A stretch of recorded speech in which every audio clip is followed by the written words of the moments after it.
Meus irmãos, como eu falei, nessa noite a gente vai estar dando um panorama geral sobre a Reforma Protestante, tá? O tema ele é tão denso, tão amplo, que foi até difícil de selecionar o que eu traria nessa noite aqui. Mas eu tentei trazer pelo menos o básico de cada um dos acontecimentos que ocorreram naquela época, especialmente no século XVI, que é logo no início do século XVI que a Reforma ela vai explodir. A gente vai ver daqui para frente que já haviam alguns que tinham tentado uma reforma antes de Lutero, mas aos poucos a gente vai entendendo aqui, tá? E eu vou ler agora simplesmente o versículo mais importante para a Reforma Protestante, o versículo que despertou Lutero, o versículo que fez Lutero enxergar o quão próximo de nós Deus é, o versículo que fez Lutero enxergar o que Jesus estava fazendo pendurado numa cruz.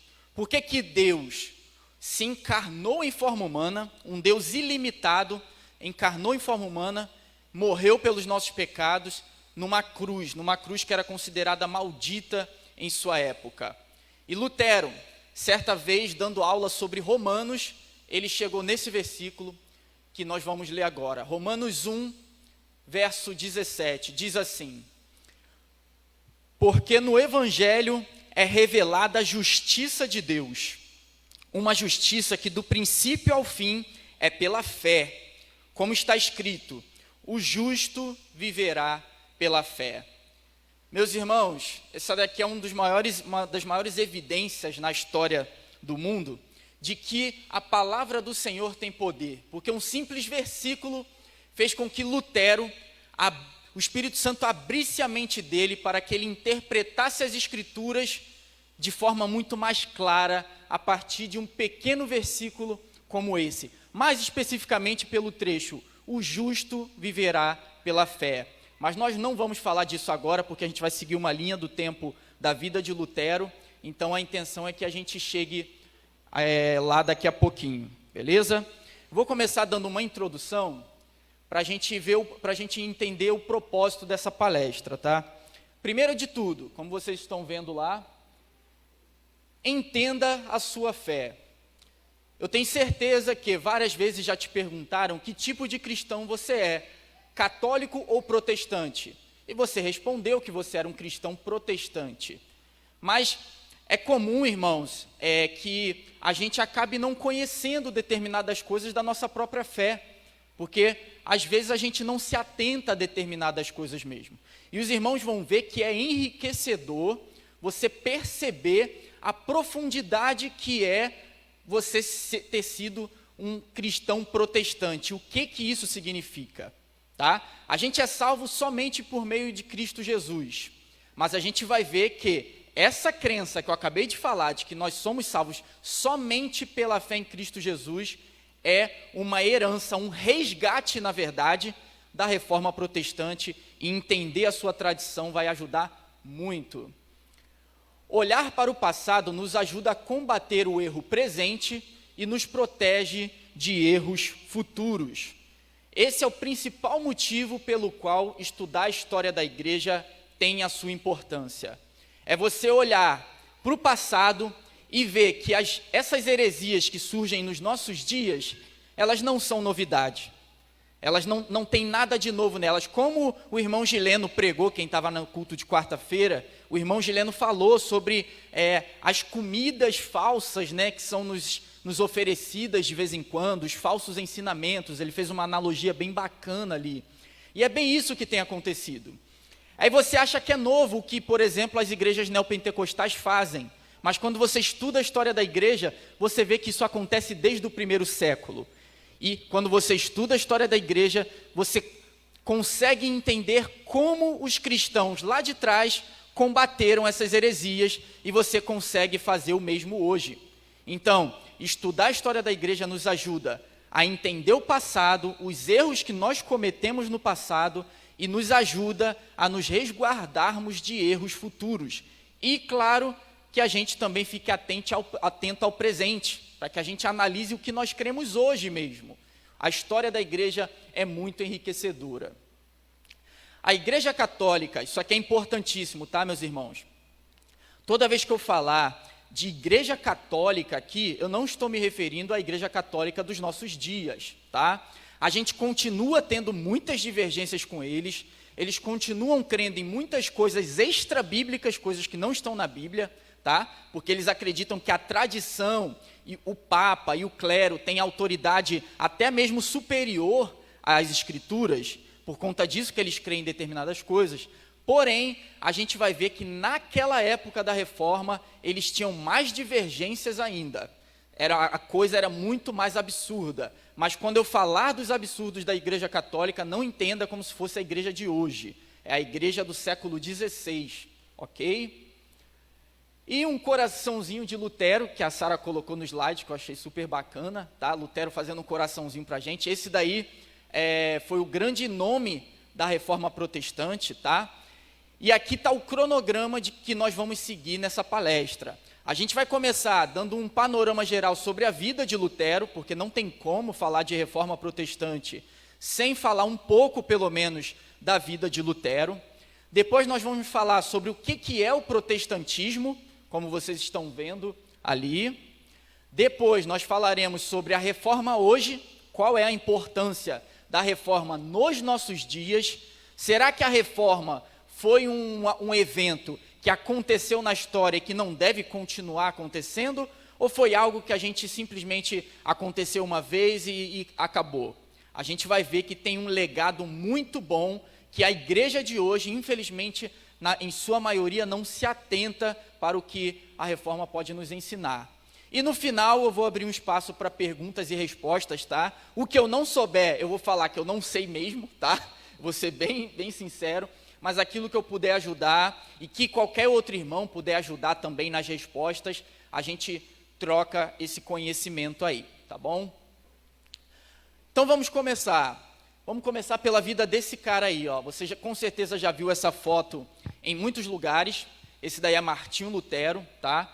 Ele que é o grande nome da Reforma Protestante, por mais que a gente veja daqui a pouco que ele não foi o único, tá? A gente vai ver isso conforme o tempo vai passando. E vamos começar falando rapidamente, vou passar essa parte que é a menos importante, bem rapidamente, infância e juventude de quem foi Martinho Lutero, tá? Ele era de descendência camponesa, ou seja, sua família era muito pobre, tá? E Lutero morreu pobre, e eu tenho certeza que na escola, quando você estudou sobre a Reforma Protestante, você provavelmente ouviu falando apenas a partir de uma análise política e econômica da Reforma Protestante. Mas a nossa intenção aqui é fazer uma análise teológica, bíblica do que foi a Reforma Protestante, tá bom? Então, Martinho Lutero, ele não tinha essa influência toda que os nossos professores de história diziam, tá? Ele era um homem comum, o seu pai era pobre, um camponês, que fez todo o esforço para que Lutero estudasse numa boa universidade. Ele se destacou, a gente vai ver daqui a pouco, e nisso ele acabou com a sua coerência de pensamento, ganhando seguidores, pessoas que passaram a enxergar a mesma coisa que ele. Mas ele não cresceu em família influente, não veio de um seio, num berço de ouro, de nada disso, tá? Ele veio de uma família pobre e profundamente religiosa. O que eu vou falar agora, muitos protestantes às vezes não entendem, mas Lutero, ele era um devoto do catolicismo ferrenho. Eu não conheço a história de algum católico tão fervoroso quanto Martinho Lutero. Lutero, ele era um católico ferrenho, conhecia a história do catolicismo do pé à cabeça, tá? Ele era devoto de santos e tudo mais, isso, claro, eu estou falando da juventude dele ainda, tá, gente? Depois a gente vai ver a grande virada da vida de Lutero. Sofria com depressão e medo da morte, tá? Isso é importante, vocês vão entender o porquê. Lutero, ele veio de uma época onde tinha acabado de acontecer a peste negra. A gente está preocupado com o Covid aqui hoje, mas a peste negra foi muito pior, meus irmãos. A peste negra foi uma pandemia que varreu 1/3 de toda a Europa. Você consegue imaginar uma pandemia que varresse 33% de todo o nosso país? Foi o que aconteceu na Europa. Então as pessoas estavam fragilizadas naquela época. As pessoas estavam com muito medo da morte e preocupadas com seu relacionamento com Deus. Porém, a crise na Igreja Católica era tão grande que quando o povo tentava buscar refúgio na igreja, eles não tinham refúgio nenhum. Eles não tinham nenhuma orientação. E vocês vão ver que o que os padres daquela época, não eram todos, mas a maioria daquela época, usava para tentar ajudar as pessoas, era muito parecido com o que as igrejas neopentecostais de hoje, essas que a gente vê na TV, faziam. Um pouco pior, talvez, mas eles não encontravam auxílio na igreja, numa época onde a igreja mais deveria brilhar em meio a um momento onde todos estavam com medo da morte. Experiência de quase morte. Essa experiência aqui, ela foi crucial na juventude de Lutero. Por quê? Lutero ele já tinha muitas dúvidas religiosas, ele já tinha depressão e medo da morte, mas num determinado momento da sua juventude, ele ali saindo já da adolescência, Lutero ele está numa rua, uma tempestade gigante começa a acontecer, com vários raios caindo ao redor dele. Um raio derruba uma árvore que cai quase no meio de Lutero, bate em Lutero e Lutero se machuca muito. E ele, com medo da morte, ele faz uma promessa a Santa Ana. Lembrando que Lutero até aqui era católico. Ele faz uma promessa a Santa Ana de que se Deus livrasse ele da morte, ele se devotaria a um monastério. E ele viveria uma vida religiosa, uma vida sacerdotal religiosa. E foi isso que Lutero fez. Na cabeça dele, Santa Ana livrou ele da morte, a gente sabe que foi Deus, e ele realmente se devotou à vida religiosa como poucos naquela época.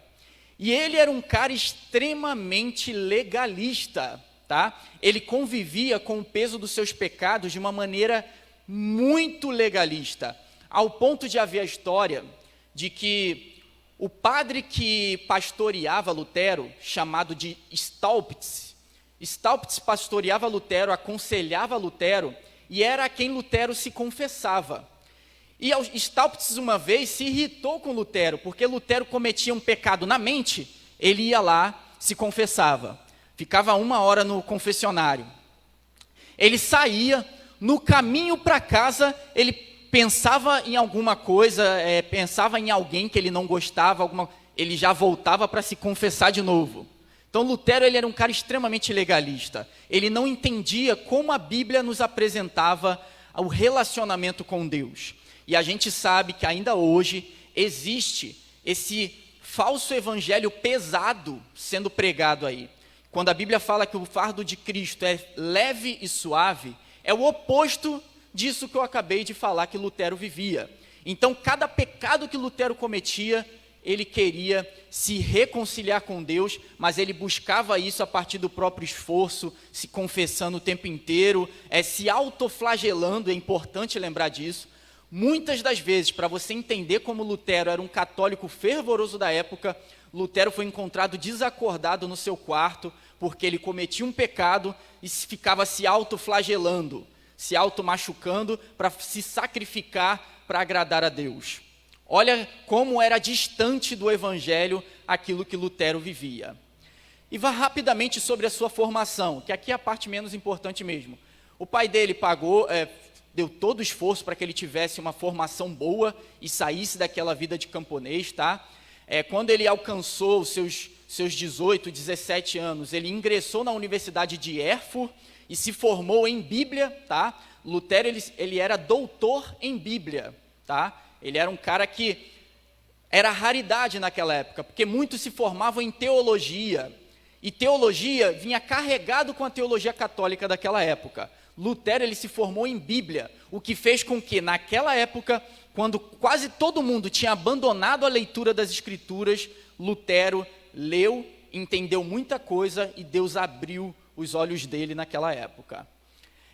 Em 1505, ele ingressou no mosteiro dos eremitas agostinianos em Erfurt. Então, ele era um monge agostiniano, tá? Lembrando que isso daqui é o cumprimento da promessa que ele fez para Santa Ana, de que ele se devotaria no monastério. Então ele era um monge agostiniano.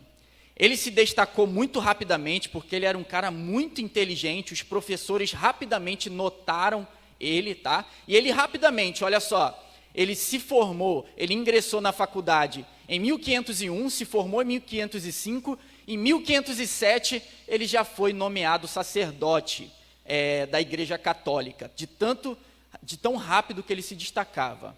Em 1508, um ano depois, os seus superiores selecionaram ele para que ele desse aulas na Universidade de Wittenberg, que é uma universidade lá da Alemanha, tá? Lembrando que eu estou falando aqui num contexto da Alemanha antiga, não é a Alemanha que nós conhecemos hoje, é a mesma região, mas totalmente diferente, tá? E aqui a gente termina essa parte da formação dele, e a gente vai para aquilo que a gente começou falando, aquele versículo de Romanos 1,17, que fala que o justo viverá pela fé, um versículo que nós conhecemos tanto, foi dando aulas sobre a carta aos Romanos na Universidade de Wittenberg, que Lutero se depara com esse versículo e começa a perceber que a ideia de justificação que a Bíblia apresenta para nós não tinha nada a ver com autoflagelo, com sacrifício, com confissão ao padre, da forma que era pregado naquela época, tá? A Igreja Católica, ela entendia que a justificação, ela vinha por meio de obras, de sacrifícios. E quando ele se depara com esse versículo, vem um monte de outros versículos da Bíblia, onde ele para pensar que tem um padrão. Espera aí, mas os versículos dizem que a justificação vem pela fé em Cristo Jesus, somente. Não tem nenhum outro versículo que fala que a justificação vem por outro meio. E eu vou explicar rapidamente o que é a justificação daqui a pouco, tá? E quando ele se deparou com esse versículo de Romanos 1,17, ele falou o seguinte: senti que havia nascido de novo e que as portas do paraíso me haviam sido abertas. As escrituras todas tiveram um novo sentido. E a partir de então, a frase, a justiça de Deus, não me encheu mais de ódio, mas se tornou indizivelmente doce em virtude de um grande amor. Por que ele fala que ele não sentia mais ódio pela expressão justiça de Deus? Porque a forma com a qual a Igreja Católica pregava naquela época punha um peso muito grande nas costas das pessoas. Quando você acha que a salvação depende de você e não de Cristo, você passa a viver com um peso gigante, porque você sabe que você jamais, se você for honesto consigo mesmo, você vai ver que você jamais vai ser merecedor da salvação. Mas por causa da santidade de Cristo, é que nós somos justificados. É uma justiça imputada, como nós veremos daqui a pouco. Então Lutero passa a não mais odiar a justiça de Deus, porque ele achava, se Deus é totalmente justo e santo, ele jamais vai me aceitar. A única coisa que me impede de ir para o céu é de Deus ser justo, era como ele pensava. Mas quando ele entende que a justiça de Deus vem por meio de Jesus Cristo, e não por causa da nossa santidade, o fardo cai das costas de Martinho Lutero, e ele passa a ver que isso está escrito em todo o Novo Testamento. Ok? E isso concorda com o texto lá de Romanos, capítulo 4, verso 3. E os irmãos... E aí, Mateus? E os irmãos conhecem o texto. Romanos capítulo 4, verso 3, é aquele texto que diz o seguinte: Abraão creu e isso lhe foi imputado como justiça. Quando Lutero percebe essas coisas, ele fala, mas espera aí, então eu não tenho que ser justo para conseguir a salvação. Eu tenho que crer na justiça de Cristo. Porque o único que obedeceu a Deus totalmente foi Jesus Cristo. E essa justiça é imputada, como o versículo mesmo diz. O que acontece, gente? A justificação é o seguinte: a Igreja Católica da época entendia a justificação da mesma forma que a gente entende a santificação hoje. Na nossa teologia é o seguinte: a justificação, ela vem por meio de Cristo somente. Mas a santificação vem pelo nosso esforço junto com o Espírito Santo. É assim que nós cremos. Naquela época, a Igreja Católica botava as duas coisas como se fossem uma só. Como se a salvação dependesse das boas obras e de você ser uma pessoa boa. Só que a Bíblia vai dizer que todos pecaram e destituídos estão da glória de Deus. Ou seja, nenhum de nós merece fazer parte da glória de Deus. Lutero entende isso e fala, cara, eu tenho que ser santo, mas porque eu amo a Cristo, porque eu tenho que imitar Cristo. Não que a minha salvação dependa disso. Porque se você parar para pensar, meus irmãos, Davi, olha para a vida de Davi. Davi foi um homem exemplar eticamente. Jacó foi um homem exemplar eticamente. O próprio Abraão, boa parte foi, mas tem seus vacilos também. O ladrão da cruz, se dependesse das nossas boas obras, o ladrão da cruz seria salvo? Então Lutero percebe esse padrão e rompe com essa teologia católica e legalista da época, tá? Isso é muito visto hoje em dia ainda. Sabe aquela ideia de, irmão, você tem que pagar o preço, que a gente ouve, né, muito no meio da igreja, tem que pagar o preço já foi pago.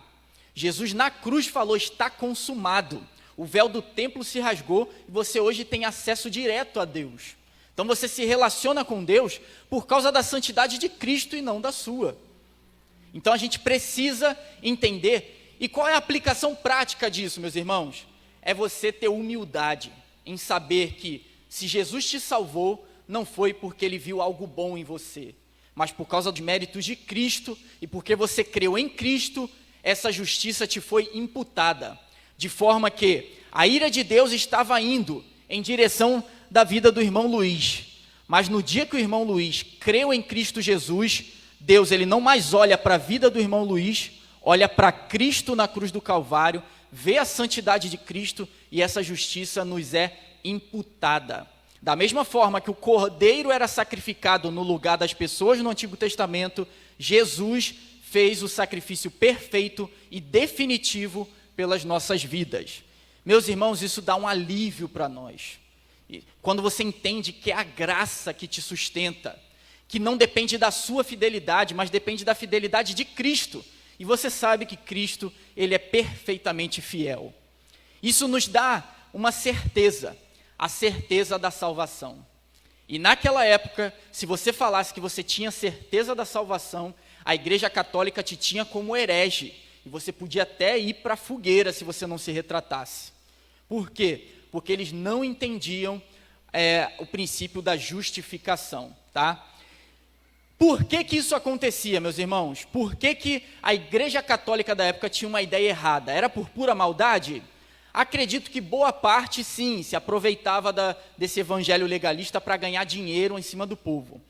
Mas a Bíblia que eles utilizavam naquela época, e eu peço que os irmãos prestem bastante atenção, a Bíblia que eles usavam na época era chamada Vulgata Latina. O que era isso? Simplesmente o latim vulgar. O latim era o idioma da época, e a Vulgata era a tradução para o latim da Bíblia. Era simplesmente isso. Eles utilizavam a Bíblia em latim. E na tradução do grego para o latim, Lutero, como um doutor em Bíblia, ele percebe que foi traduzido de maneira errada a palavra justiça, a palavra justificação no Novo Testamento.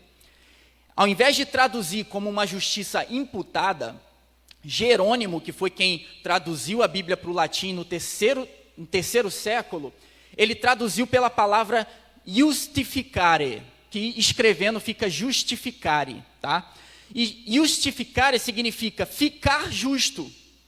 Então, por isso que as pessoas, quando liam o justo viverá pela fé, eles entendiam, peraí, mas eu tenho que ficar justo, eu tenho que ser santo, eu não posso pecar, se eu pecar, acabou, se eu pecar, eu vou para o inferno. Tudo por conta de uma tradução errada. Lutero, conhecedor do grego, ele viu que a melhor tradução, e isso hoje até a Igreja Católica concorda, tá? A melhor tradução seria uma justiça imputada, algo que você não merece, mas Deus te declara justo por meio de Jesus Cristo.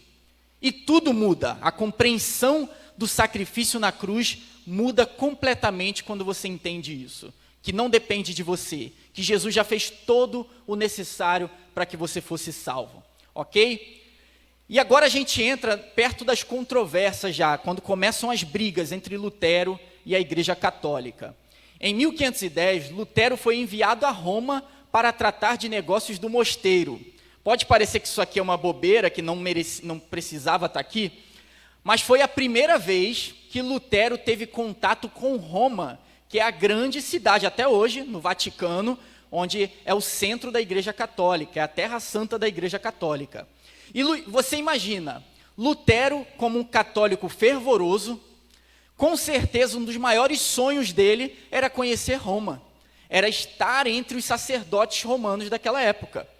Lutero vai até Roma, e quando ele chega lá, meus irmãos, ele tem a maior decepção da vida dele, porque ele percebe a corrupção desenfreada que estava na igreja daquela época.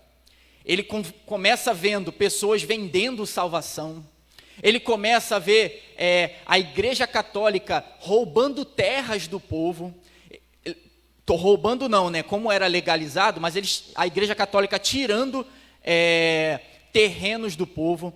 Ele começa a ver a Igreja Católica confiscando os bens do povo, e ele percebe que aquilo que os sacerdotes daquela época estavam fazendo não tinha nada a ver com as Escrituras.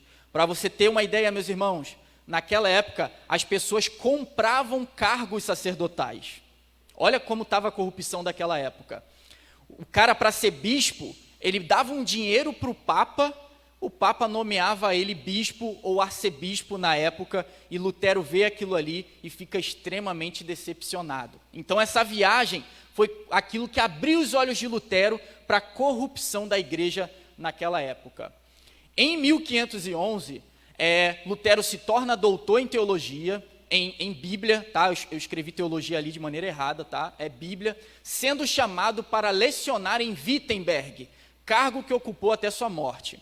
Então Lutero, ele é nomeado professor, doutor em Wittenberg, e até o seu último dia de vida ele morre como professor de Bíblia na universidade. Agora a gente vai ver um pouco mais específico. Esse foi Lutero, tá, gente? Essa é a vida, a juventude de Lutero, formação de Lutero. E a gente vai entender como era a Igreja Católica Apostólica Romana daquela época. Quando você vê aí ICAR escrito, a ICAR do século XVI, ICAR significa Igreja Católica Apostólica Romana, até os nossos dias. Beleza? Primeira coisa, briga de poderes entre os reis e os papas.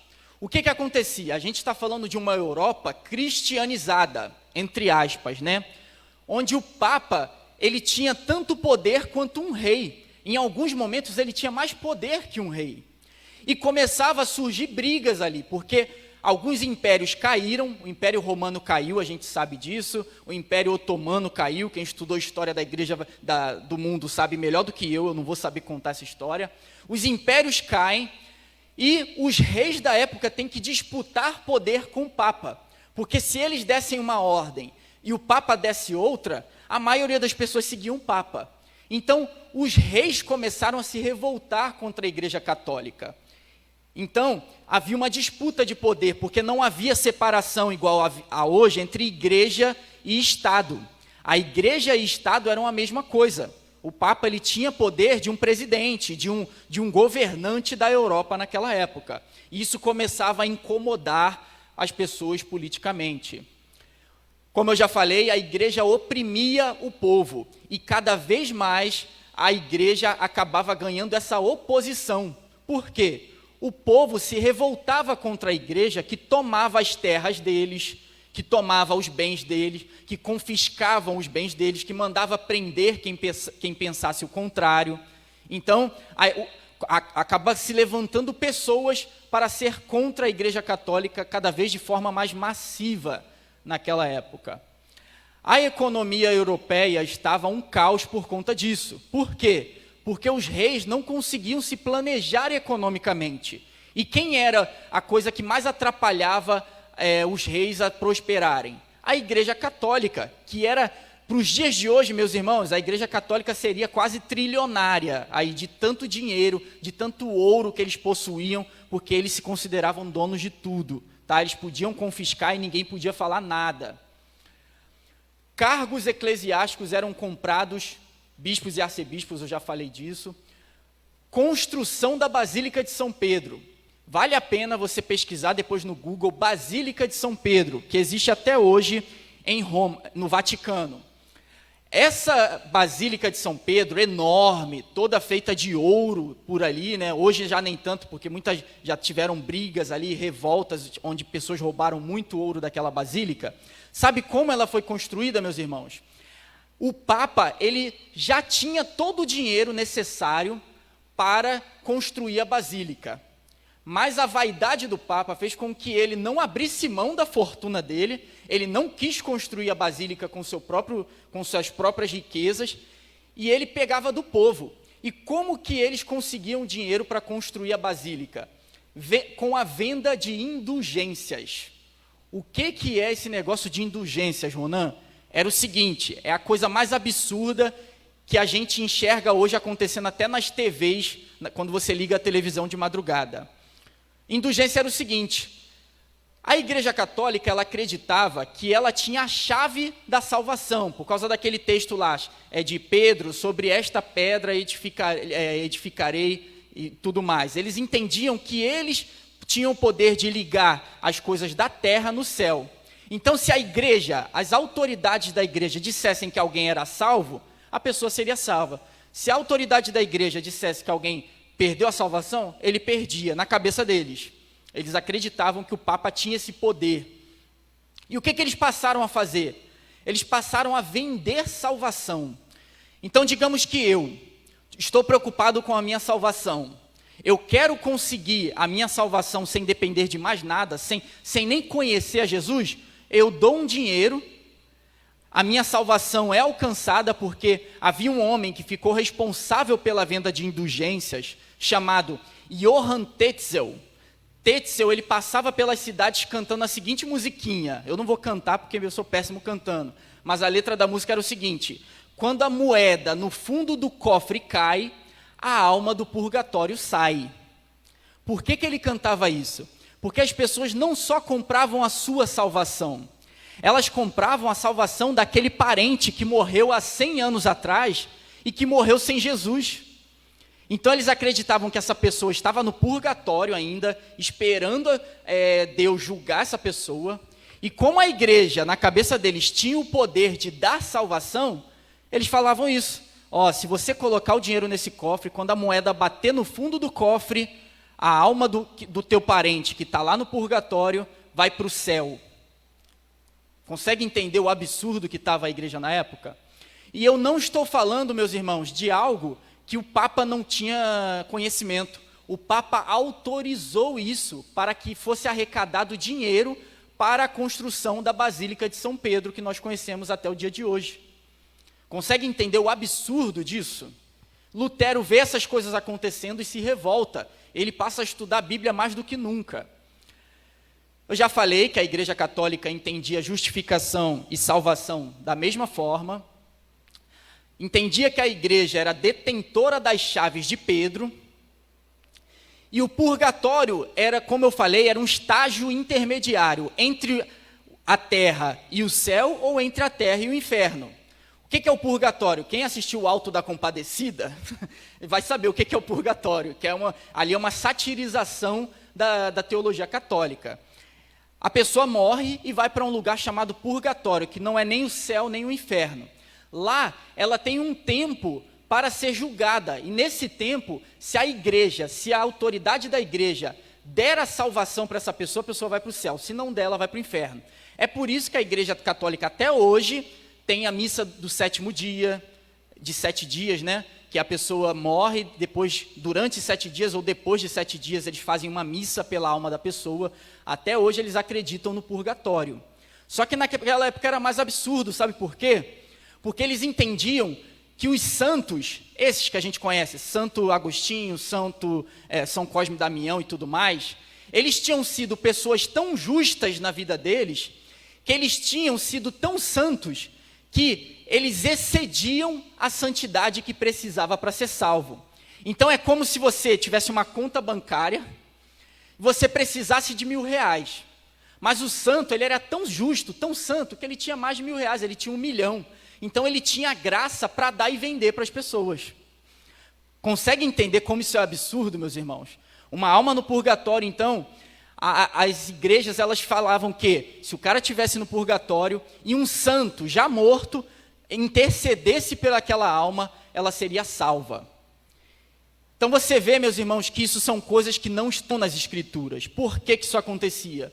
Porque a gente está falando de uma época onde a maior parte da Europa era analfabeta, então a igreja se aproveitava disso, não incentivava as pessoas a estudarem, como algumas seitas aí fazem até hoje, e por não estudarem a Bíblia, eles eram facilmente enganados. E aí eu vou citar uma frase até de um extremista, de um cara que foi muito ruim, mas se a frase dele é verdadeira, a gente pode utilizar. Che Guevara, que foi um genocida, ele usava uma estratégia que faz todo sentido, apesar dele usar para o mal. Che Guevara falava a seguinte frase: uma pessoa que não sabe ler é uma pessoa fácil de ser enganada. E Che Guevara, ele não aceitava ninguém no exército dele que não soubesse ler, justamente por conta disso. Na vida é assim também, meus irmãos. Eu diria que uma pessoa que não sabe ler é muito mais fácil de ser enganada, e dentro do nosso contexto, uma pessoa que não conhece as Escrituras é facilmente enganada por esses pastores, bispos, apóstolos, paipóstolos que tem aí, papa e tudo mais, que a gente tem até aqui no Brasil, a gente tem paipóstolo no Brasil, tá, gente? E aí começa a briga. Aí é o momento que a Igreja Católica começa a perseguir Lutero. Sua obra Contestação à Teologia Escolástica, que ele lançou justamente no ano da Reforma, no ano que ele colou as 95 teses, é importantíssima porque o que é esse negócio chamado escolástica, gente? Eu vou tentar explicar da maneira mais simples essas coisas que são bem complexas, tá? A Igreja Católica, até os dias de hoje, ela faz uma mistura em sua teologia. Ela mistura teologia cristã com filosofia de Aristóteles. Aristóteles, todo mundo sabe, filósofo grego de 4 séculos antes de Cristo. A Igreja Católica, até hoje, a teologia dela é uma mistura. E essa mistura é chamada de escolástica. Lutero passa a ver que você tentar ler a Bíblia com a filosofia grega, você acaba perdendo algumas coisas, porque você acaba excedendo aquilo que a Bíblia diz. Eles eram muito lógicos, eles tentavam levar a lógica ao mais absurdo possível, tanto que, por que a Igreja Católica acredita que existem santos? Por que eles acham que os santos podem interceder por nós? Não é que eles adoram santos, tá, gente? Isso é um termo que, estudando a teologia católica, escrita por católicos, eu passei a entender melhor. Continua sendo errado, mas a ideia deles é a seguinte: você hoje, a Bíblia não fala que você é um santo de Deus? A Bíblia fala isso. Ser pecador e santo não são coisas opostas. Ser santo significa ser separado para os propósitos de Deus. Então, nós somos santos e somos pecadores. Quando você morre, você não vai direto para Cristo, não vai para aquilo que é chamado de seio de Abraão, para o céu, porque nós acreditamos ser o céu. Então, eles pensavam assim, por causa da filosofia aristotélica, eles iam num raciocínio lógico. Espera aí, se eu sou santo aqui na terra, quando eu morro, eu sou mais próximo de Deus ainda. Eu tenho mais crédito com Deus ainda. Então, sinal que aqueles santos que morreram há um tempo atrás, eles têm tanta intimidade com Deus que eles podem interceder por nós. Consegue perceber como o raciocínio deles ultrapassava o que a Bíblia fala? A Bíblia não fala isso em lugar nenhum, mas por causa da filosofia escolástica, do raciocínio lógico, eles acabavam crendo nessas coisas e creem até os dias de hoje nisso que eu acabei de falar, tá? No dia 31 de outubro, e é por isso que a gente está fazendo esse evento, porque nós estamos no mês da Reforma, no dia 31 de outubro de 1517, acontece o famoso evento onde Lutero escreve 95 teses contra as indulgências e contra a autoridade papal. Consegue entender o que isso significava naquela época? O Papa que tinha um rei na barriga, que acreditava ser o chefe do mundo. Lutero, ele escreve 95 teses combatendo a indulgência, dizendo que é impossível que a pessoa faça algo para ser salvo, que tudo que precisa ser feito, Jesus já fez na cruz do Calvário, e ele combate a autoridade papal. Ele vai falar, não, o Papa não é infalível, o Papa nasce com a sua natureza pecaminosa, assim como eu, assim como qualquer um aqui. Então o Papa, ele é sujeito a falhar também. E meus irmãos, se você puder, se você se teletransportar para o século XVI, você vai entender como isso era grave para a Igreja Católica da época. Em 1519, teve um debate com um homem que era considerado um dos principais teólogos católicos da época, que era João Eck. E Lutero vai para Leipzig, que era uma cidade na Alemanha, onde o Papa havia convocado ele para esse debate, para que alguém convencesse Lutero de que ele estava errado, e ele sai de lá como vitorioso no debate e com mais seguidores ainda.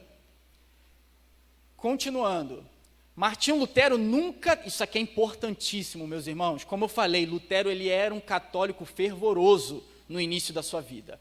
Ele nunca teve a intenção de separar a igreja. Seu objetivo sempre foi uma reforma espiritual e teológica. Portanto, não foi uma revolução.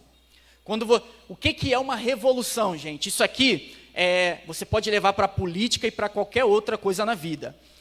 Quem quer uma revolução, ele deseja que tudo anterior seja completamente destruído e algo completamente novo seja instaurado. Lutero ele não queria uma revolução, ele queria uma reforma. Ele viu os erros da Igreja Católica, queria que os bispos, arcebispos e o Papa reconhecessem esses erros e mudassem.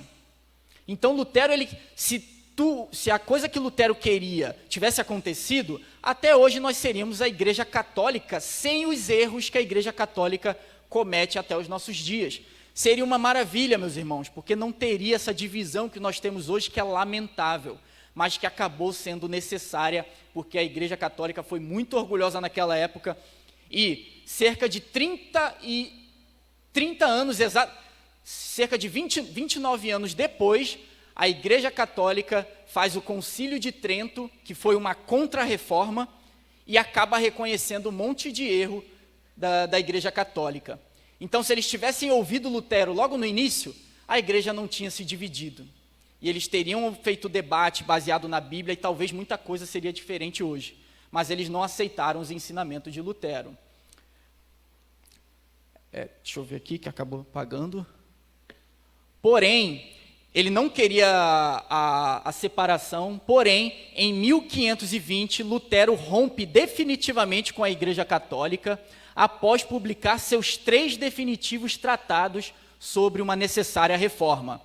Então, por mais que a gente comemore o dia 31 de outubro de 1917, aquele evento não foi o mais importante da reforma. Foi o primeiro ato ousado de Lutero e acabou se propagando.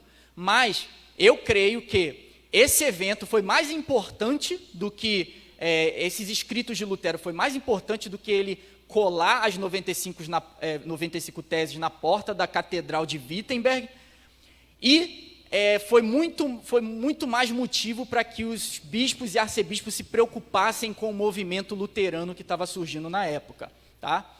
Olha o que dizia nesses tratados, eu não sei se está dando para ler bem aí. Tá? No primeiro tratado que Lutero publicou, ele combatia as seguintes coisas, ele defendia, na verdade, a convocação ao laicato, ou seja, ele defendia que o membro de uma igreja comum, ele tinha também a possibilidade de contribuir para o debate teológico. Então, quando a igreja quisesse tomar uma decisão, não tinha que ficar somente na mão do Papa.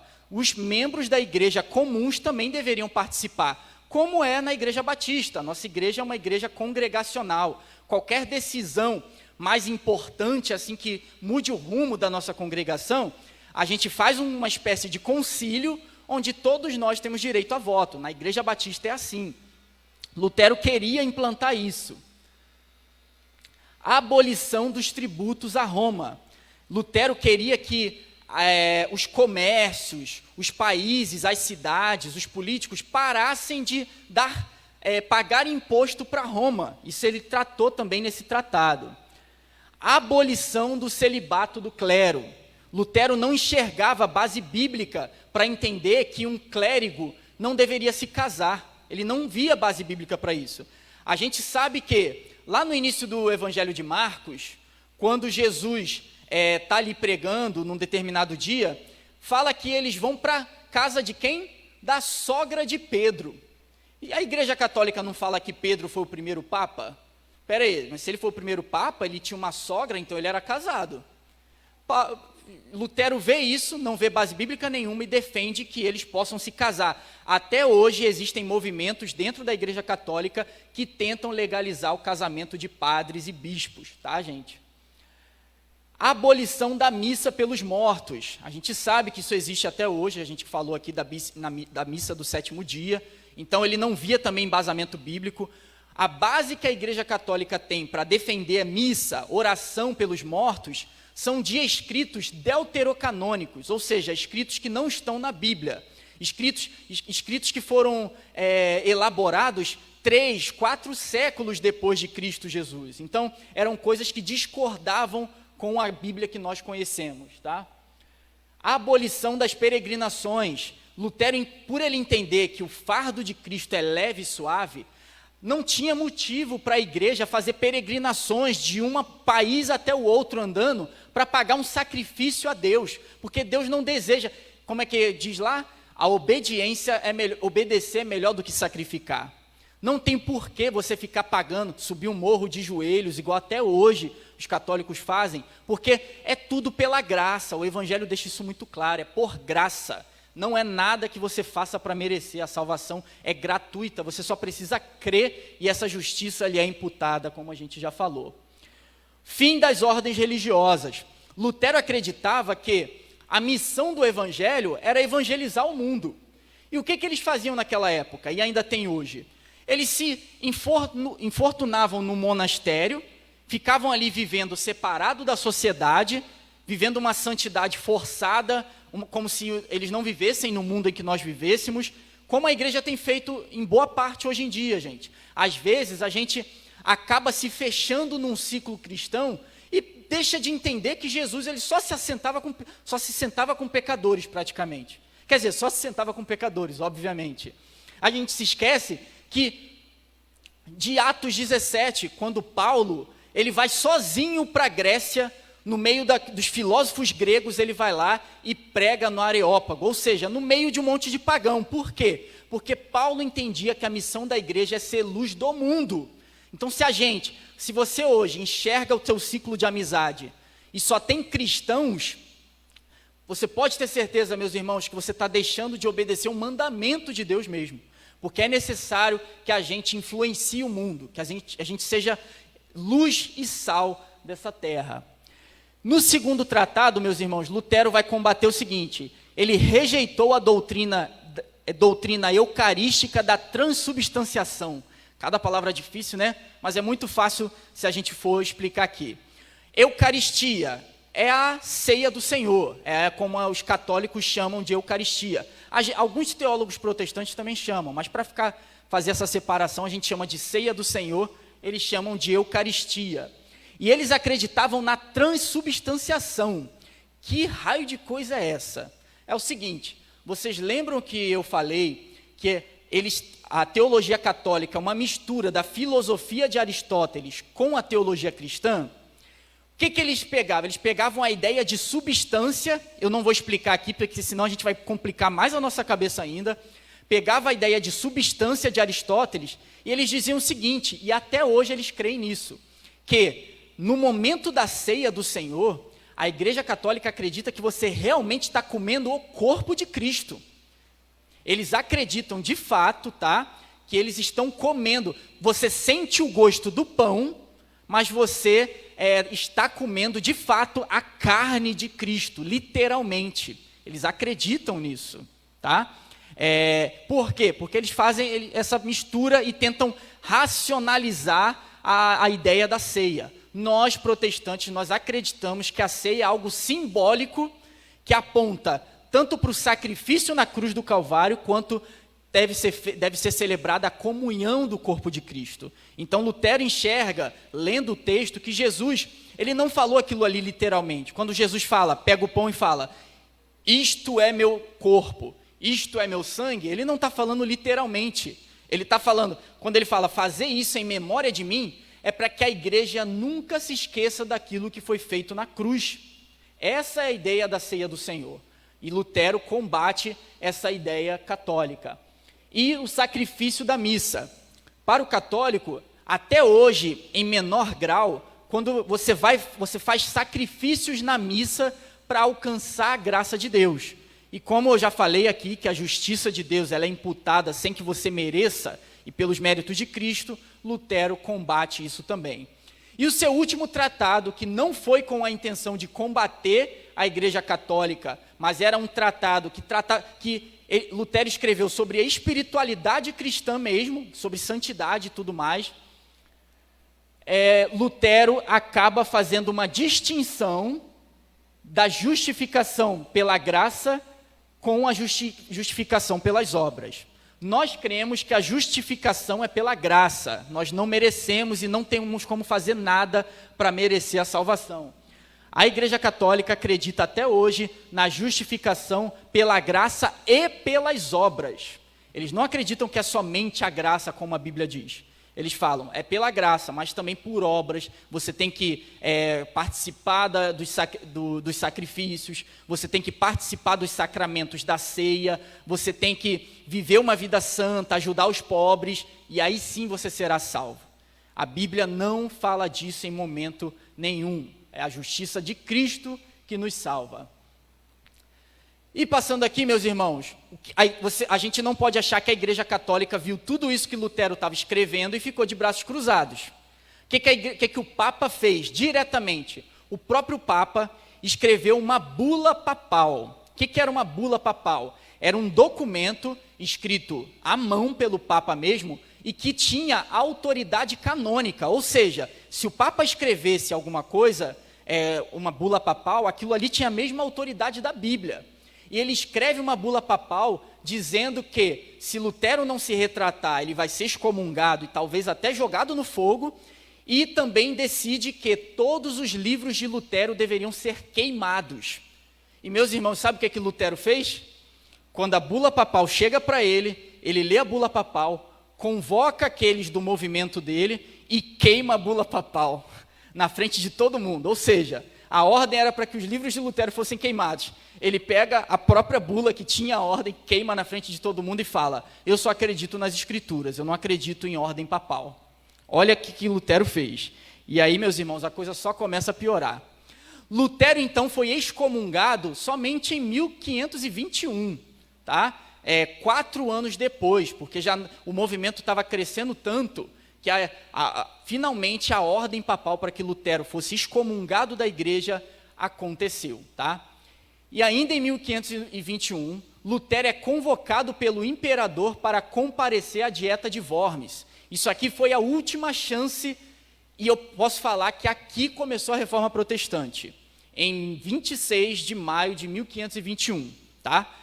O que é a Dieta de Worms? Dieta não tem nada a ver com comida, tá, gente? Naquela época, dieta era um parlamento, onde haviam autoridades que votariam após os argumentos de Lutero e os argumentos da Igreja Católica. Então, o Papa convoca Lutero para ele se defender e dá a última chance para que ele se retrate diante da Igreja. O que Lutero faz? Ele fala a seguinte frase, se eu não for convencido pelas Escrituras e pela sã razão, eu não vou mudar minha opinião, pois não é bom que um homem vá contra a sua própria consciência. Ele fala com essas exatas palavras, e ele apresenta argumentos bíblicos e ninguém consegue convencer ele com a Bíblia de que ele estava errado. Por quê? Porque a Igreja Católica acredita que a tradição, os escritos dos pais apostólicos valem mais ou a mesma coisa do que a Bíblia. Então, se lá atrás um pai da igreja, que eles eram pecadores como a gente, escreveu que devíamos orar pelos mortos, o clérigo selecionou isso como algo que tinha autoridade e que devia ser exercido. E Lutero fala, não, isso daí não me convence. Se você me mostrar na Bíblia que isso aqui é correto, eu mudo de opinião. Mas, como a gente já pode imaginar, ninguém mudou a opinião de Lutero, tá?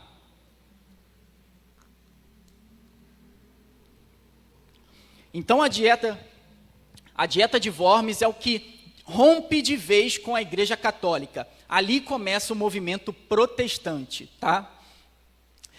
Lutero, após a dieta de Worms, ele percebe, ele está com medo de ser executado, porque o Papa, de fato, havia mandado executar Lutero, ainda não tinha chegado nos ouvidos dele, mas todo mundo já havia percebido que uma hora isso ia acontecer. O que acontece? Frederico III, um rei da época que apoiava as ideias de Lutero, muito por motivos políticos, tá? Não vou esconder essa parte, a gente não tem que esconder que muitos reis da época acabaram usando a reforma protestante para que a Igreja Católica perdesse o poder e eles crescessem politicamente, tá? Isso aconteceu, tá, gente? Não tem como negar.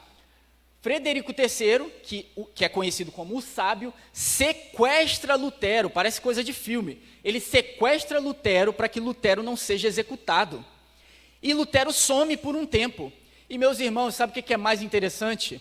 Que enquanto todo mundo pensava que Lutero tinha morrido, porque ele tinha sumido, acharam que tinham dado um sumiço em Lutero, Lutero havia traduzido a Bíblia do grego para o alemão, coisa que era proibida na época, porque só podia traduzir para o latim, pela ordem do Papa. Tá? Lutero vai e traduz a Bíblia para o alemão. Para quê? Para que todos tivessem acesso à Bíblia.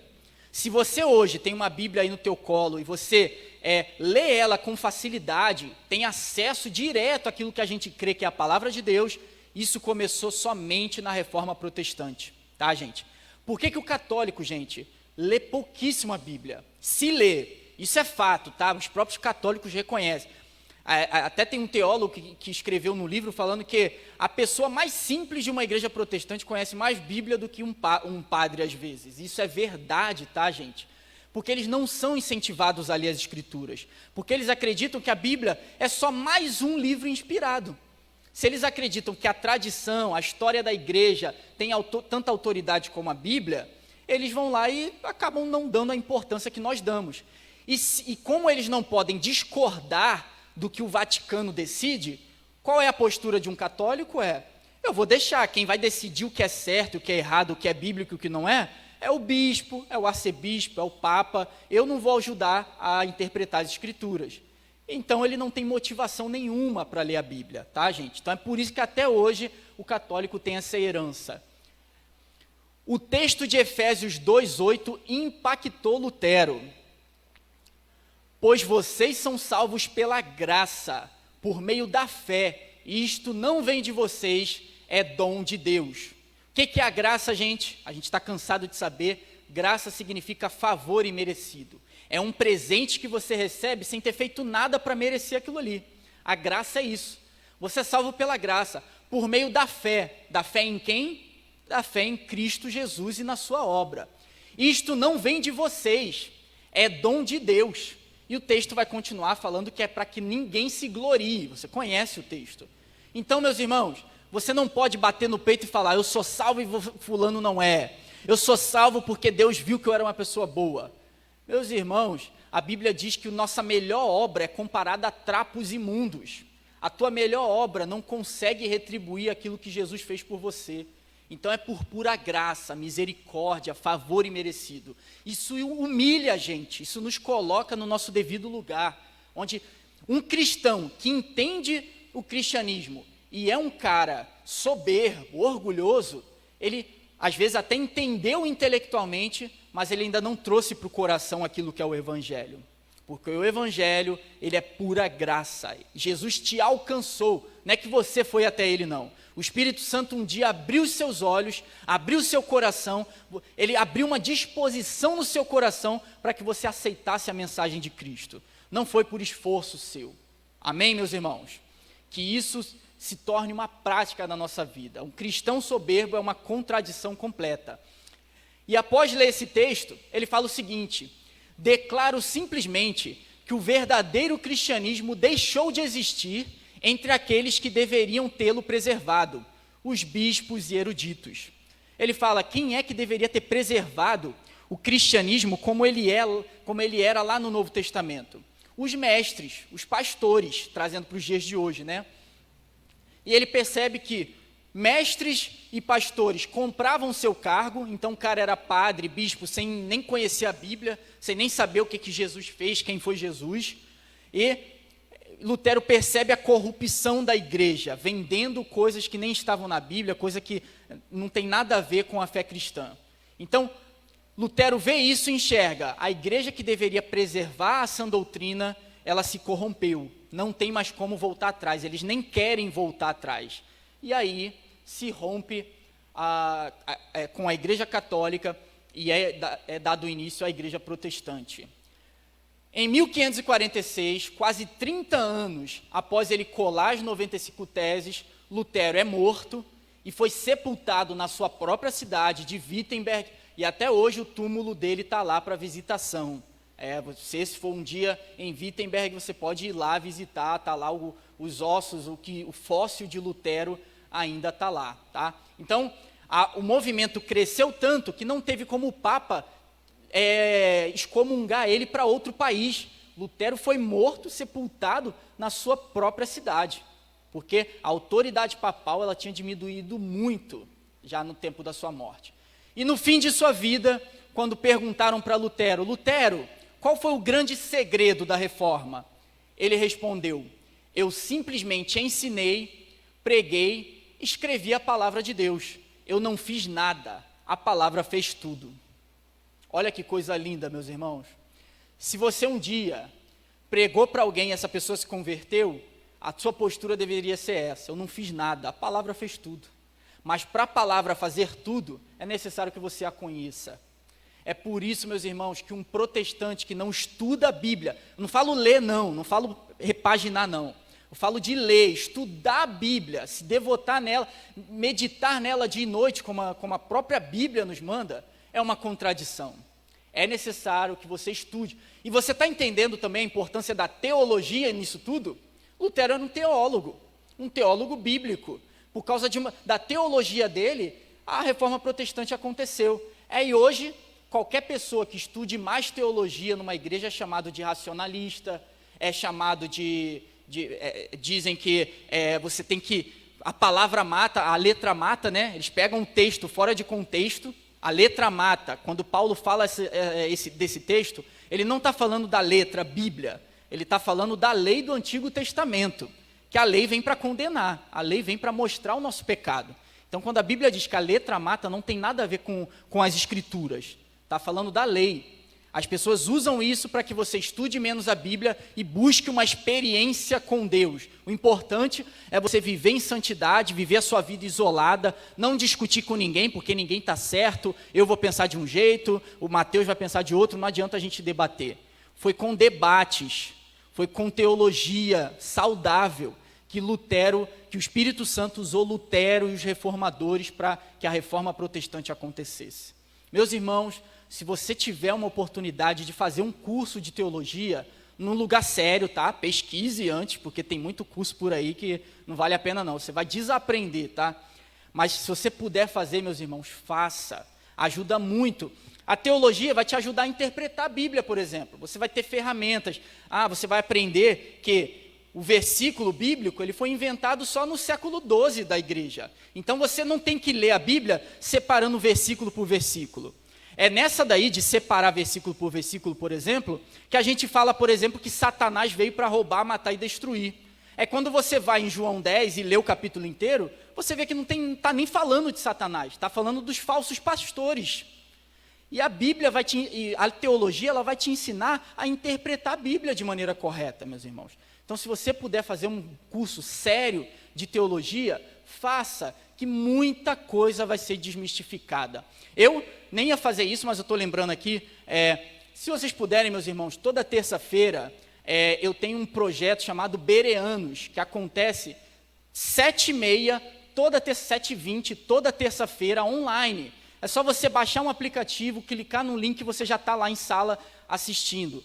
A gente dá estudos ali bíblicos e teológicos, alguns aqui participam, tem sido uma bênção, gente. E com o pouco que a gente conhece, a gente tem tentado compartilhar com as pessoas, e muita gente que achava que teologia era algo que esfriava a fé, tem aquecido os seus corações para viver o cristianismo. Porque uma boa teologia saudável, ela é aquilo que Paulo vai chamar de sã doutrina, lá em 2 Timóteo, no capítulo 3, verso 15, ali em diante. Amém, meus irmãos? Abri um parêntese aqui, desculpa, mas a importância disso tem que estar na nossa mente. Fatores que colaboraram para o sucesso de Lutero. Coisa importante de dizer, Lutero não foi o único reformador. E nem somente na época dele se levantaram reformadores. Antes de Lutero, alguns teólogos se levantaram contra as práticas da Igreja Católica. Se você pesquisar no Google, você vai ver que um homem chamado John Hus foi o primeiro deles, assim, mais conhecido, né, que causou algum impacto, até surgiu o movimento hussita, tá? John Hus se levantou contra a prática católica cerca de 100 anos antes de Lutero, só que ele não teve força para espalhar sua mensagem e foi para a fogueira. Tá? Por ordem papal, ele foi para a fogueira. Outro homem chamado John Wycliffe, ele é muito conhecido porque ele traduziu a Bíblia para o inglês da época, para a Inglaterra. Só que o que aconteceu com ele, meus irmãos? O que acontecia? Os seguidores de Wycliffe, eles ficavam traduzindo a Bíblia. Passavam um mês para traduzir um livro, Mateus, o Evangelho de Mateus. Quando os clérigos descobriam, facilmente eles iam lá, queimavam, era a única cópia que eles tinham daquela trabalheira que eles fizeram, e acabava que o ensinamento não se espalhava. E mais um que foi condenado, John Wycliffe. Anos depois, um pouco antes de Lutero nascer, um homem chamado Girolamo Savonarola, ele também se levantou contra as práticas da igreja e foi para a fogueira. Por que isso é importante? Porque existem fatores que ajudaram Lutero a ter sucesso na reforma, que na época desses homens não existiam. E quais são esses fatores? Olha aí, primeiro deles, o fator tecnológico. Na época de Lutero estava surgindo uma tecnologia que até hoje nós usufruímos dela, que foi a imprensa, a famosa imprensa de Gutenberg, que a gente estuda na escola. O que era a imprensa de Gutenberg? Como eu falei, na época de John Wycliffe, quando ele tentou traduzir para o inglês, era tudo à mão, um monte de bispos reunidos escrevendo à mão. Na época de Lutero, com a imprensa ela era o seguinte, havia umas tábuas, assim, umas pedras, melhor dizendo, que eram chamadas de tipos ou de clichê. Até hoje, a palavra clichê, nos nossos dias, é quando a gente vê algo repetitivo, né? Acaba se tornando um clichê. A gente fala, a palavra clichê vem dessa época, era o nome daquela pedra, que eles desenhavam o texto bíblico, sujavam de tinta e colocavam no pergaminho. Então, isso cresceu tanto que várias traduções da Bíblia se espalharam rapidamente na época de Lutero. Para você ter uma ideia, em uma semana, toda a Alemanha já conhecia as ideias de Lutero depois dele pregar as 95 teses. Uma semana. E com um mês e pouco, toda a Europa já tinha ouvido falar que Lutero tinha se levantado contra a igreja. 100 anos atrás, quando esses outros homens se levantaram, isso seria impossível. Impossível. Há um fato interessante que eu nem coloquei aqui, mas o primeiro que eu falei, John Hus, antes de morrer, ele falou o seguinte, olha só, isso é documentado, tá, gente? Ele profetizou o seguinte, que a igreja conseguiria calar, mas que depois dele viria um cisne a quem a igreja não conseguiria calar. Sabe qual é o significado do nome Lutero? Cisne. Olha só, como o Espírito Santo já estava preparando o caminho. Isso é documentado, foram as últimas palavras de John Hus. 100 anos depois, Lutero se levanta e é uma bênção para as nossas vidas. Fator político e econômico que ajudou. Como eu falei, os reis queriam mais poder. A igreja impedia eles de ter poder. Quem eles vão apoiar? A igreja católica ou a igreja protestante? apoiaram a igreja protestante. É uma coisa que nós não podemos esconder, tá, gente? Pessoas se aproveitaram do movimento protestante. Isso está documentado, não tem como escapar. Alguns tentam negar, eu acho pior ainda. Fator social. O povo estava com uma desconfiança gigante em relação à igreja, por causa da corrupção da igreja. Então, eles não tinham apoio mais de ninguém. As pessoas passaram a apoiar Lutero. Então, Lutero tinha todo o caminho ali para conseguir a sua oposição. E o mais importante de todos, que, diferente desses que vieram antes de Lutero, Lutero levantou, que foi o fator teológico. Esses três homens, John Hus, Wycliffe, Savonarola, eles se levantaram contra as práticas da Igreja Católica. O que Lutero fez diferente foi ele foi no coração da coisa, no centro da coisa. Isso traz ensinamentos para a gente hoje. A gente tenta combater comportamentos e não entende de onde está vindo o problema. Se a gente não combater de onde vem o problema, e geralmente o problema vem de um falso pensamento, um pensamento errado, meus irmãos, a gente nunca vai solucionar o que tem acontecido aí, tá? O irmão Luiz até estava no evento que a gente foi dos homens agora, eu tive a oportunidade, pela graça, de pregar, e eu falei sobre como, só no livro de Timóteo, eu dei um exemplo de um livro pequeno, 2 Timóteo, 4 capítulos apenas, e aparecem 27 referências a Paulo incentivando as pessoas a estudarem a Bíblia, porque é a única forma de você combater as heresias. Ok, meus irmãos? Lutero, então, enfrenta o âmago do problema. Por que os bispos eram corruptos? A gente não pode simplesmente combater a corrupção e não combater a mentalidade que está por trás da corrupção. Lutero combateu a ideia de que eles entendiam que se eles pagassem dinheiro, se eles fizessem algumas obras, eles já seriam salvos. Lutero vai lá e fala, teologicamente isso está errado. Então Lutero pega no coração do problema. Nos dias de hoje a gente precisa voltar a fazer isso. E eu diria que essa é a coisa que a igreja mais tem errado. Num geral, é o que a igreja tem mais errado, de todos os problemas que a igreja tem feito. É tentar combater o efeito e não combater a causa. A gente precisa combater a causa, e a causa só é combatida com o ensinamento correto da sã doutrina. Mas para que isso aconteça, é necessário que você esteja disposto a pagar o preço de estudar as Escrituras para que outros possam entendê-la. Deus deseja levantar pessoas. Tem gente que você vê que tem todos os dons necessários para ser um grande mestre da igreja, para ser um pastor, mas pela mentalidade secular que invade a igreja hoje, você vê dons sendo desperdiçados assim, pessoas que falam bem, pessoas inteligentes, que entendem as coisas de maneira muito mais clara que os outros. Isso não veio dele, é um dom que Deus deu para essa pessoa nascer daquele jeito. E a pessoa não entrega os seus dons à mão de Deus. É com o ensinamento correto, com pessoas se devotando à leitura das Escrituras e o estudo, é que as coisas vão mudar. Não adianta a gente dar murro em ponto de faca. E aqui, já partindo para o final, meus irmãos, a gente vai falar do protestantismo. O que é protestantismo? A gente falou de tudo aquilo que envolveu a vida de Lutero. O protestantismo, meus irmãos, a palavra ela deriva de um evento chamado Prostatio, no parlamento de Speyer, na Alemanha, contra as práticas católicas romanas. O que aconteceu? Foi um concílio entre os protestantes e aquele movimento ali, aquelas pessoas envolvidas naquele movimento eram chamados de os protestatio, e daí que vem a palavra protestante.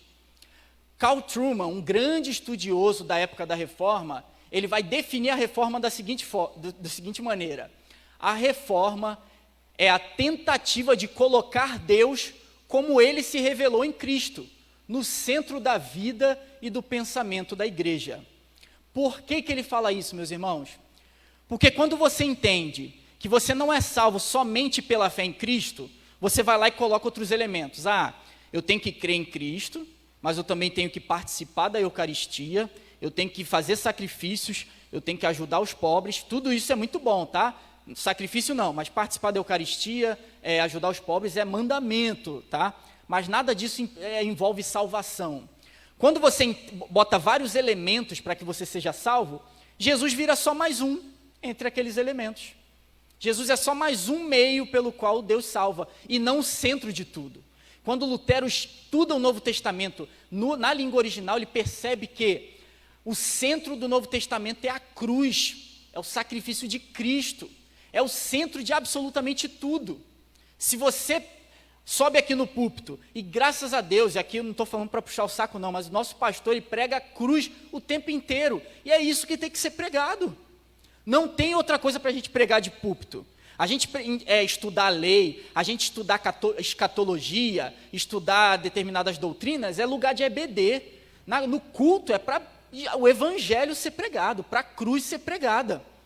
Lutero enxergou isso e até hoje as sérias igrejas herdam isso. E dê glórias a Deus pela vida desses homens que se levantaram naquela época. O Tratado de Paz de Augsburgo, vou passar bem rápido, simplesmente foi o tratado que liberou os protestantes a não mais serem perseguidos. E eles podiam viver em paz na Alemanha, mesmo crendo diferente. Os 3 grandes nomes da Reforma, gente, houveram outros, mas Lutero, Ulrich Zwinglio, tá? Esse aqui em Zurique, na Suíça, João Calvino em Genebra. Foram os grandes nomes da Reforma Protestante.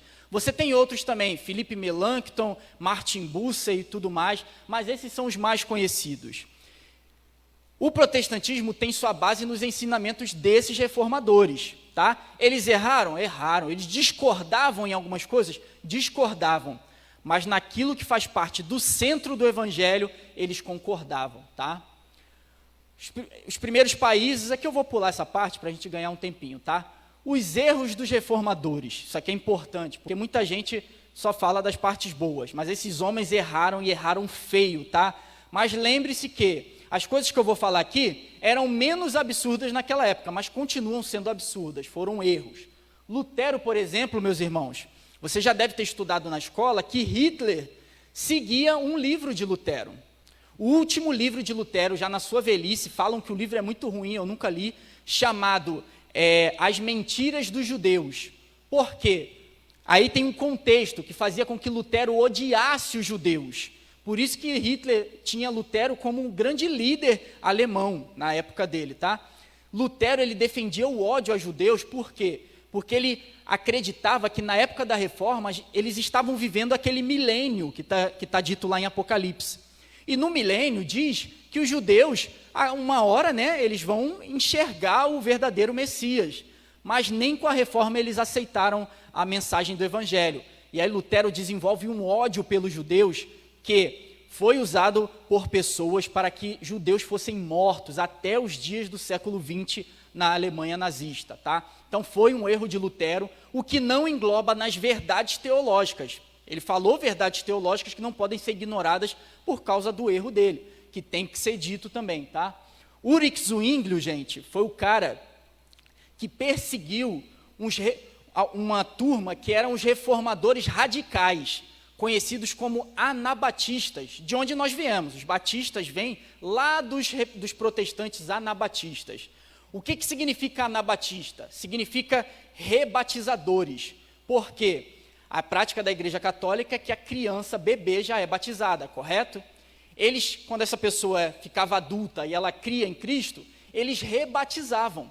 E isso era um absurdo para a Igreja Católica, e por mais que Zwinglio tenha rompido com a Igreja Católica, ele ainda cria no batismo de crianças. O que ele ordenou?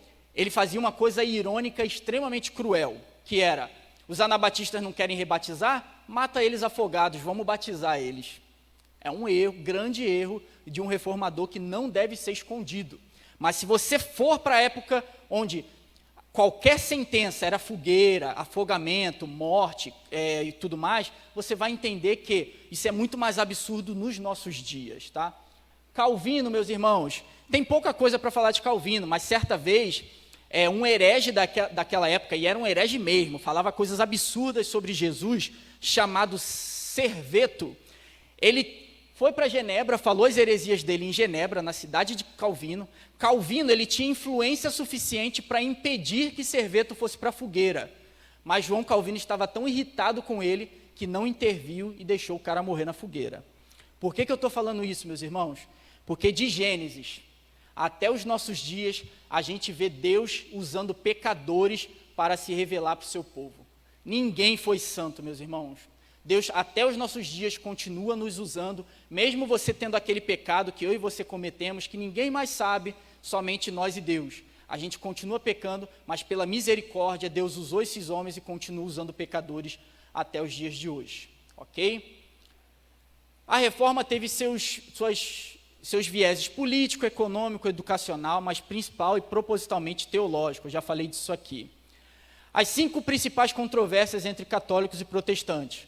Já falei sobre a justificação pela fé e a justificação pelas obras. Nós cremos que nós somos justificados pela fé somente, mais nada. Os católicos, como eu já falei várias vezes aqui, acreditam que as obras também justificam. Princípio de que somente a Escritura é a autoridade máxima. Lutero reconhecia a tradição, reconhecia alguma autoridade, até hoje nós reconhecemos que há alguma autoridade histórica nos pais da igreja, mas se esses escritos estiverem contra a Bíblia, nós rejeitamos. Isso vem de Lutero. A Igreja Católica até hoje acredita nos concílios e na tradição como tendo a mesma autoridade da Bíblia.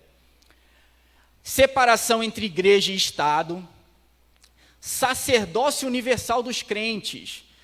Ou seja, a Igreja Católica acreditava num relacionamento médio entre nós e Deus, ou seja, para que você se relacionasse com Deus, você tinha que ir a algum padre, ou seja, um sacerdote, para que ele fizesse o elo entre nós e Deus, mas a gente crê naquilo que está escrito lá em 2 Timóteo, em 1 Timóteo, que só há um mediador entre Deus e os homens, a saber, Jesus Cristo, o único mediador. Então, nós temos acesso direto a Deus.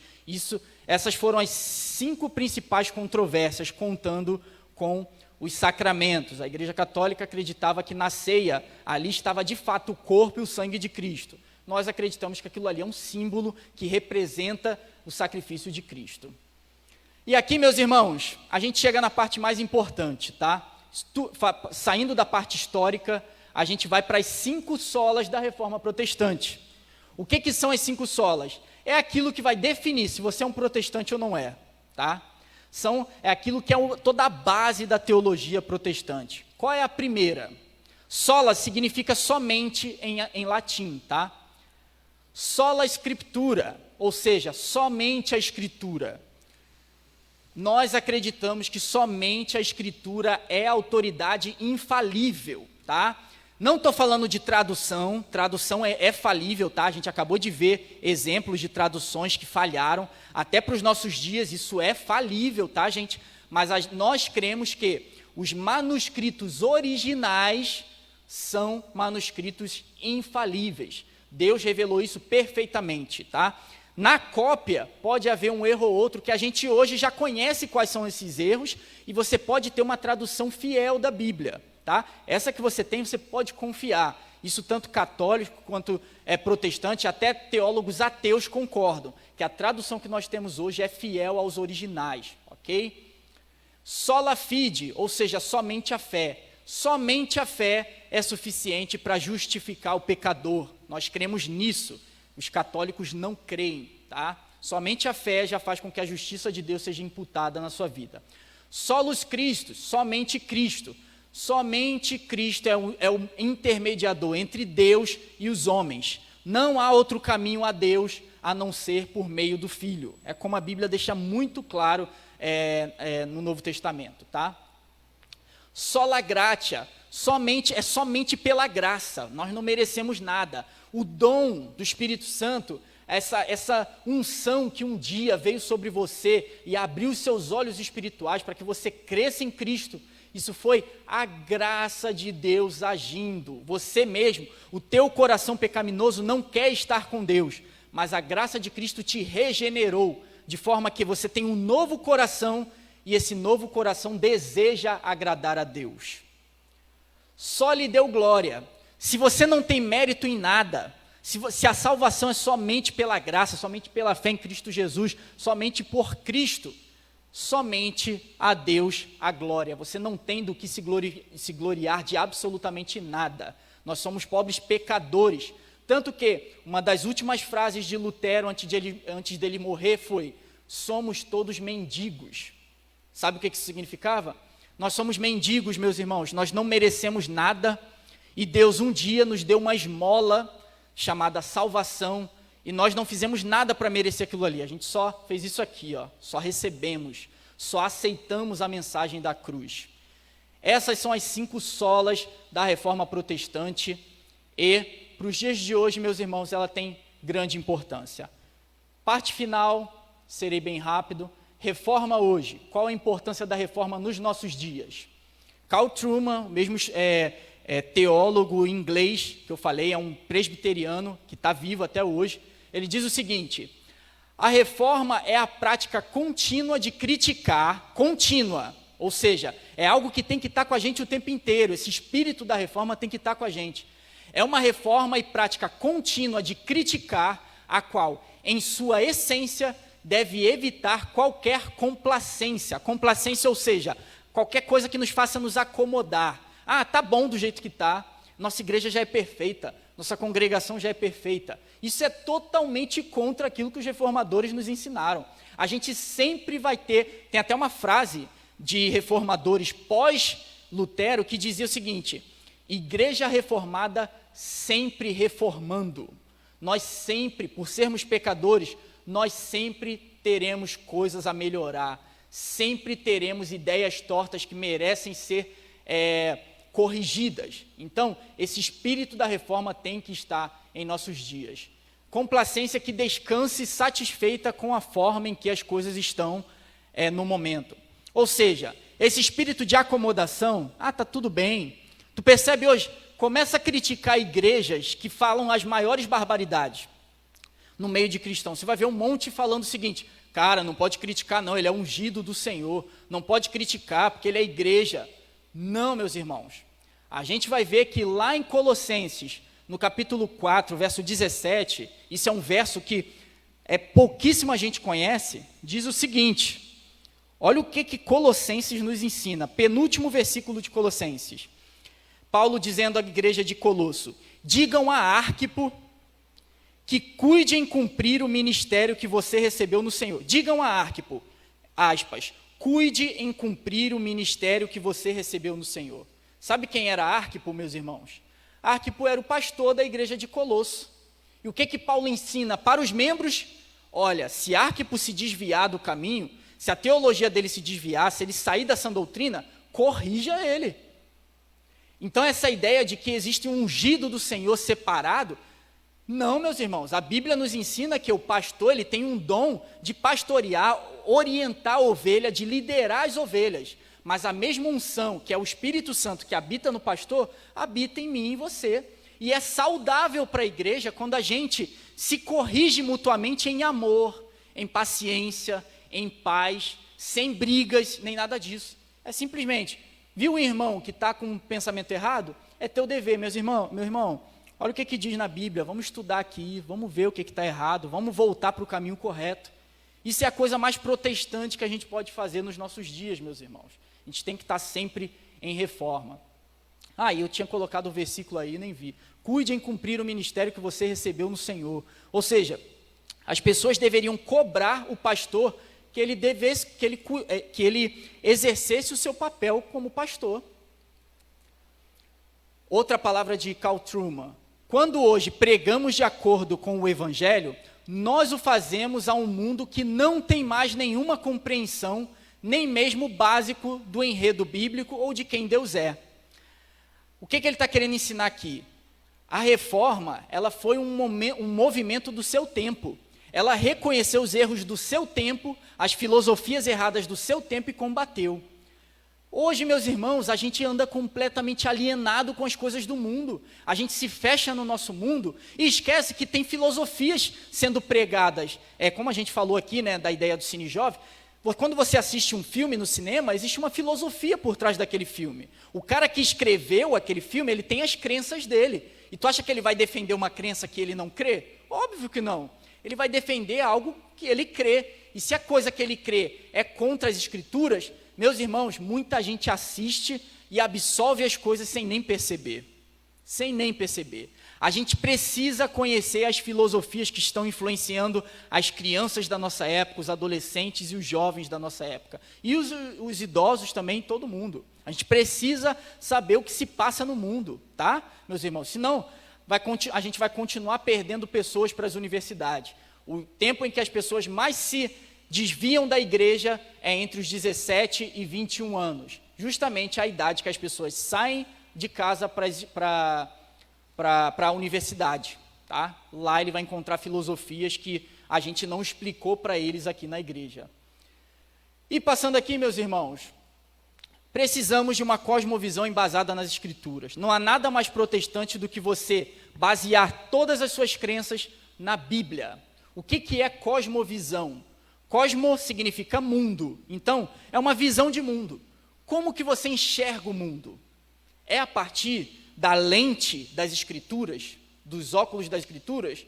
Ou você está vivendo como a maioria do mundo, não busca a sabedoria bíblica, busca a sua própria sabedoria, se acha autônomo de si mesmo, se acha que você tem uma inteligência avançada, que você vai entender a vida de maneira melhor do que as outras pessoas, e você não precisa de auxílio divino para isso?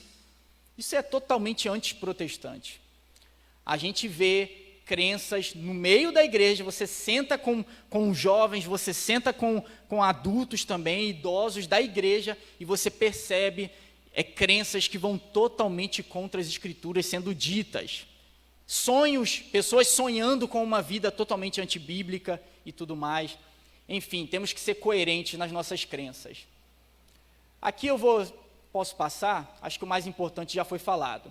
Quem quiser, meus irmãos, aqui eu coloquei a bibliografia de algumas dicas de livros que contam a história da Reforma.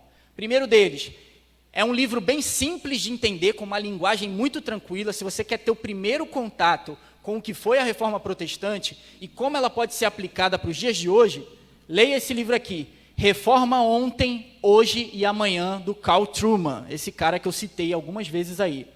Se você quiser um estudo mais avançado, você tem História da Reforma, do Carter Lindbergh, da editora Thomas Nelson, Teologia da Reforma, que é um complemento, esses dois livros aqui se complementam, e você tem um clássico que com certeza você vê em todo seminário aí, que é Teologia dos Reformadores, do Timothy George, tá?